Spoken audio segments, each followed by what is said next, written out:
The Division is getting some very, very large changes to its PvP game, and I have to say these changes look pretty damn good and make it far more likely that even I would step into the Dark Zone at some point or another. Let's take it from the top though.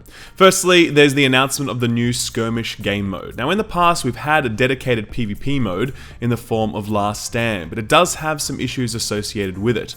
Number one, it's only available to those who've purchased the DLC, which means that the player population on that is actually fairly low, which means that you're very often fighting the same people, or if you're in, say, Australia, you can't even find matches because there just aren't enough people playing it. So the fact that this new Skirmish game mode is going to be open to all people is a very, very positive step forward. You do not need the DLC to be able to access this game mode. It is free to all players who own the base game. So that is already a fantastic step forward. But what is Skirmish, you ask? Well, we got our first look at the gameplay today, and I have to say it looks pretty damn good. It's a straight up 4v4 team deathmatch on small map types with no AI in the mix whatsoever. One of the biggest complaints with Last Stand as well was the fact that you kind of had all these AI running around. The maps were huge because you kind of had to space those AI out. You had this weird sort of, PvE system over the top of it where you had to score points for capturing objectives and all this sort of stuff. Really confusing to a lot of players and just generally not fun because a lot of the time people just wanted to fight other players. If they wanted to PvE, they'd go do that in the PvE side of the game. Skirmish does away with all of that. It is literally just 4v4, people killing each other, that's it, over and over again. The game concludes when the first team reaches 20 kills or when the timer hits 10 minutes, whichever one happens first. And as you're seeing here, the maps are really quite tight. The developers have said that the maximum runtime back from when you spawn to when you get back into the fighting action is 10 seconds. And they did make really clear that that is the absolute maximum. So the action is going to be pretty thick and fast. They also said that the respawn system has been reworked. So instead of just spawning in as soon as you die, you're kind of going to get grouped with your teammates and you're going to kind of respawn together, making it more likely that you're going to be able to get out of your spawn area more safely, which is also a good thing because spawn camping in Last Stand was definitely a problem when that went live. The gear continues to be normalized, which means that all of your stats get bumped up to the maximum. So gear essentially doesn't matter in inverted commas. Absolutely, your gear set choices matter, but all of your stats on those gear sets are going to be maxed out, so you don't need to worry about rolling min-max stats on those gear sets. As soon as you bring in a Lone Star gear set into that run, it is going to be a max rolled Lone Star gear set, which makes it a nice even playing field for everyone,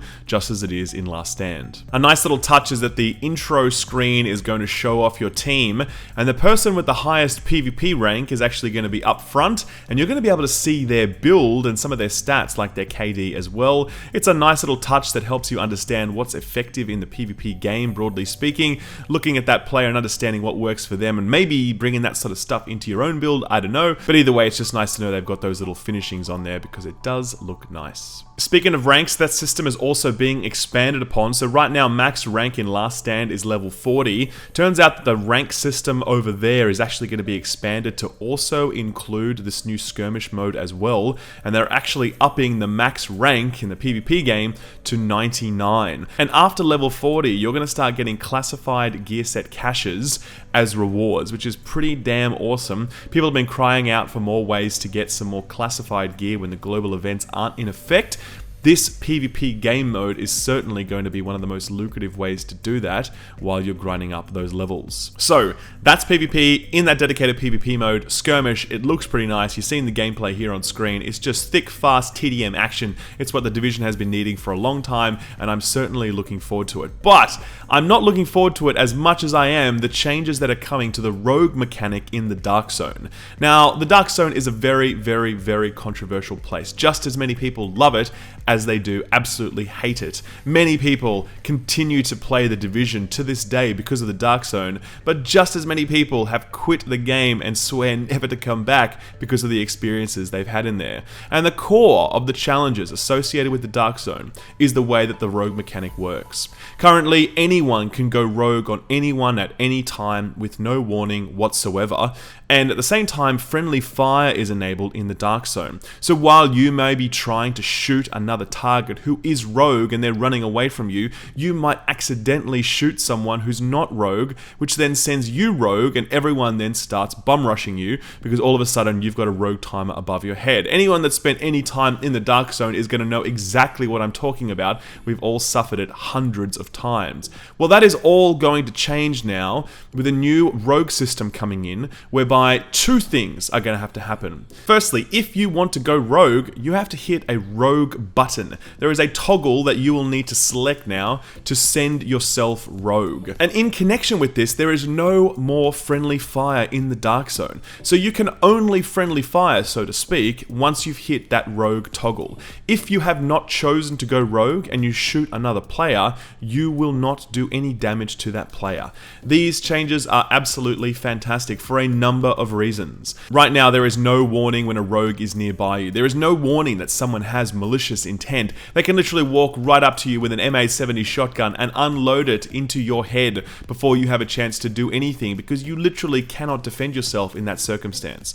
Now, you'll know the rogue is going rogue. You'll get some warning about that. You'll be able to respond to it. You'll be able to get ready for that encounter, which I think is absolutely what the Dark Zone has always needed. And secondly, the fact that there's no friendly fire makes chasing down rogues much, much safer and significantly reduces the chances that those around you aren't going to suddenly turn their guns on you because you have a 15-second rogue timer above your head. When we step into the Dark Zone now and we see a rogue, we know that person has decided to go rogue because they want to mess people up. When we shoot at them, we are not going to accidentally hit our teammates. We are only going to hit the rogue, which is just going to be so much better. And it also allows players to make the decision. Am I someone who goes in there hunting rogues, or am I someone that goes in there to be rogue? There is a real distinction of choice that now needs to occur that didn't happen before, because the rogue system before was just so messy and confused and error prone. Now it's all about your intent and nothing else, and I think that is fantastic. A lot of you out there have always loved the Dark Zone, but I've always thought it was the Achilles heel of the Division. It's an area that is a lightning rod for toxic behavior, because there's been no warning whatsoever when rogues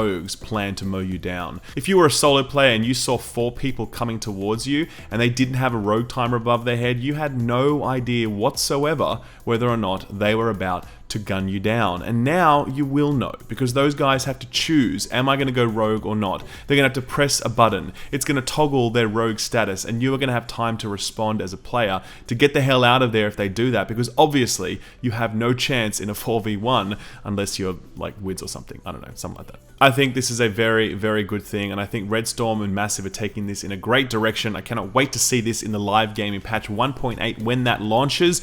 There is no date on that yet. There is a PTS which will be coming sometime in September, they've said, which means that the release is probably going to be in October or perhaps even early November, not too sure. Regardless, I am looking forward to it. There's other news as well yet to come. They've been really clear that there's still more announcements to make, so stay tuned for those, guys. Don't forget to like the video if you enjoyed it. Be sure to subscribe for more Division news, and I will see you all next time. Bye-bye.